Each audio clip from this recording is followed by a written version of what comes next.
Indonesia का visit visa आप Pakistani passport पर किस तरीके से हासिल कर सकते हैं।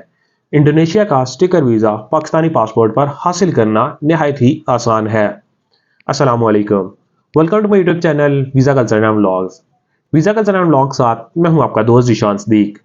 अगर अभी तक आपने हमारा यूट्यूब चैनल सब्सक्राइब नहीं किया तो आपसे रिक्वेस्ट है हमारा यूट्यूब चैनल सब्सक्राइब कर लें और साथ में बेल आइकन लाजमी प्रेस कीजिएगा ताकि आने वाले जो भी व्लॉग हो, वीज़ा इन्फॉर्मेशन हो, वो आपके पास टाइम बाय टाइम पहुंच सकें।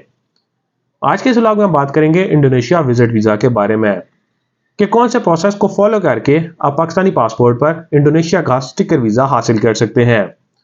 क्योंकि बहुत सारे लोग यहाँ से जो ट्रैवल हिस्ट्री बनाना चाह रहे होते हैं पाकिस्तानी पासपोर्ट पर, वो स्टिकर वीज़ा के लिए थाईलैंड, मलेशिया, कंबोडिया, इन कंट्रीज के साथ वो इंडोनेशिया को भी अपने ट्रैवल प्लान में ऐड कर सकते हैं।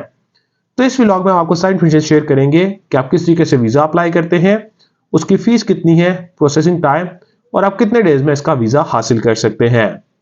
अगर आप इंडोनेशिया का वीज़ा हासिल करना चाह रहे हैं या आपको इन्फॉर्मेशन चाहिए तो इस वीडियो को एंड तक देखिएगा ताकि सारी इन्फॉर्मेशन आपको इस वीडियो से मिल सकें।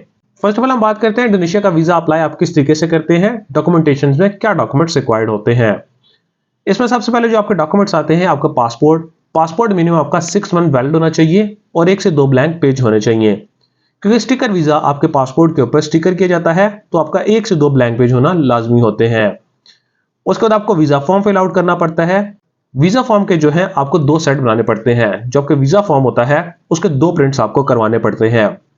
उसके बाद आपकी पिक्चर्स आती हैं 35x45 जो शेंजन कंट्रीज के लिए होती हैं, वही पिक्चर्स आपकी इंडोनेशिया के लिए चाहिए होती हैं। उसके बाद आपका आईडी कार्ड आता है। आईडी कार्ड का फ्रंट और बैक A4 पेज प्रिंट होना चाहिए। आपकी FRC फैमिली सर्टिफिकेट, और अगर आप मैरिड हैं तो मैरिज रजिस्ट्रेशन सर्टिफिकेट आप लगाते हैं या निकाहनामा भी आप साथ में अटैच कर सकते हैं। फिर उसके बाद आप कहती है टिकट आइटनरी, आपको जस्ट एक टिकट आइटनरी लगानी पड़ती है। आपकी होटल बुकिंग इसमें आप इशू होटल बुकिंग लगाना चाह रहे हैं तो आप इशू होटल बुकिंग भी लगा सकते हैं। अदरवाइज ये है कि आपको कंफर्म्ड होटल बुकिंग लगानी पड़ती है। आपको एक अच्छा सा वीज़ा कवर लेटर रेडी करना पड़ता है।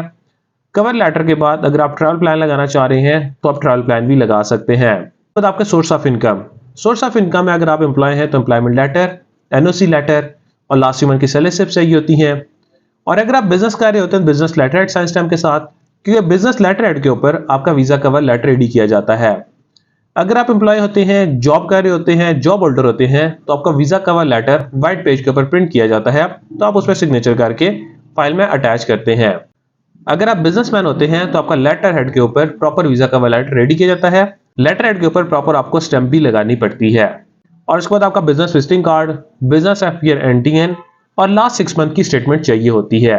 जहां तक बात है इंडोनेशिया का वीज़ा हासिल करने के लिए क्लोजिंग बैलेंस अकाउंट में कितना होना चाहिए। क्लोजिंग बैलेंस मिनिमम 7 लाख से लेकर 10 लाख रुपए आपके अकाउंट में होना चाहिए। और अगर आप एम्प्लॉय हैं तो सैलरी आपके अकाउंट में आ रही हो ताकि ट्रांजेक्शन जो होती हैं वो आपकी वेरीफाइड हो सकें। उसके बाद अगर आपको सपोर्टिंग डॉक्यूमेंट्स है वो भी साथ में आप अटैच कर सकते हैं। कोविड वैक्सीनेशन कार्ड आपको चाहिए होता है और पुलिस क्लियरेंस सर्टिफिकेट। तो ये सारी प्रोफाइल बना के आप एम्बेसी में जाकर अपने डॉक्यूमेंट सबमिट करवाते हैं। शटल सर्विस के थ्रू, इस्लामाबाद में शटल सर्विस है, उसके थ्रू आप एम्बेसी में जाकर अपने डॉक्यूमेंट सबमिट करवाते हैं। डॉक्यूमेंट सबमिट होते टाइम सम टाइम आपसे इंटरव्यू भी होता है।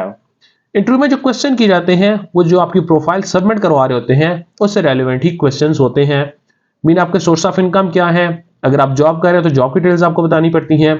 अगर आप बिजनेस कर रहे हैं तो बिजनेस की डिटेल्स, आपको सोर्स ऑफ इनकम की प्रॉपर डिटेल्स बतानी पड़ती हैं। देन उसके बाद जो सेकंड नंबर पर आपका क्वेश्चन होता है होटल बुकिंग के बारे में क्वेश्चन होता है। उसमें आपकी होटल बुकिंग आपके क्वेश्चन करते हैं कि आपके होटल का नेम, आपके ड्यूरेशन ऑफ स्टे जो है आपको प्रॉपर सम बताना पड़ता है। होटल डिटेल्स आपसे लेते हैं। और थर्ड नंबर पर आप वहां पर क्यों जाना चाह रहे हैं, टूरिज्म के लिए जाना चाह रहे हैं तो आप कहां पर जाएंगे, कौन से सिटीज में आप जाएंगे। तो आपको कम से कम 1 से 2 सिटीज ऐसे हों जो टूरिस्ट के लिए होते हैं। उस पर आप बाली जा सकते हैं, जकार्ता जा सकते हैं, क्योंकि बहुत ज्यादा टूरिज्म के लिए जाते हैं। इंडोनेशिया में बाली में बहुत ज्यादा टूरिज्म के लिए लोग जाते हैं। तो वहां पर आपको बताना पड़ता है कि आप बाली जाएंगे। जहां भी अगर आपका ट्रैवल प्लान है तो भी आप फाइल में अटैच कर सकते हैं। और जिसके बाद क्वेश्चन किया जाता है कि आपके एक्सपेंसेस कौन बेयर कर रहा है। अगर आपको कोई बंदा स्पॉन्सर कर रहा होता है, कोई कंपनी स्पॉन्सर कर रही है, तो स्पॉन्सर लेटर कर आपको साथ लगाना पड़ता है।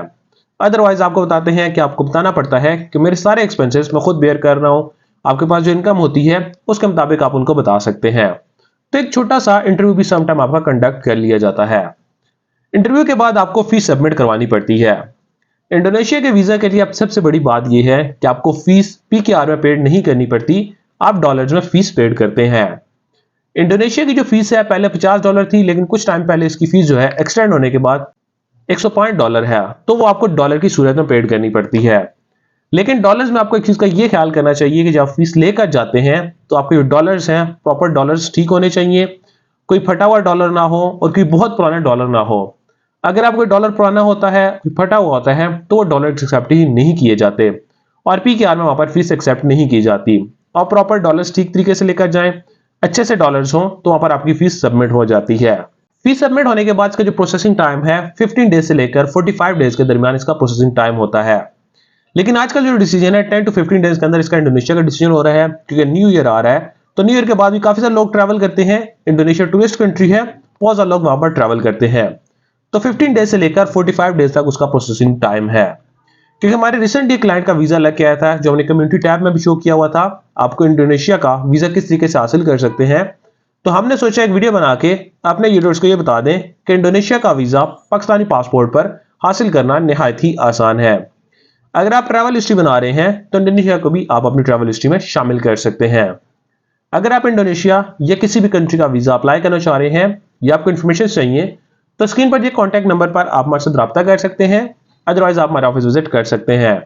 कमाल express and hotels private limited, Islamabad D Chowk हमारा ऑफिस है, तो आप हमारे ऑफिस भी विजिट कर सकते हैं ताकि हम आपको ट्रैवल से रिलेटेड बेस्ट सर्विसेज प्रोवाइड कर सकें।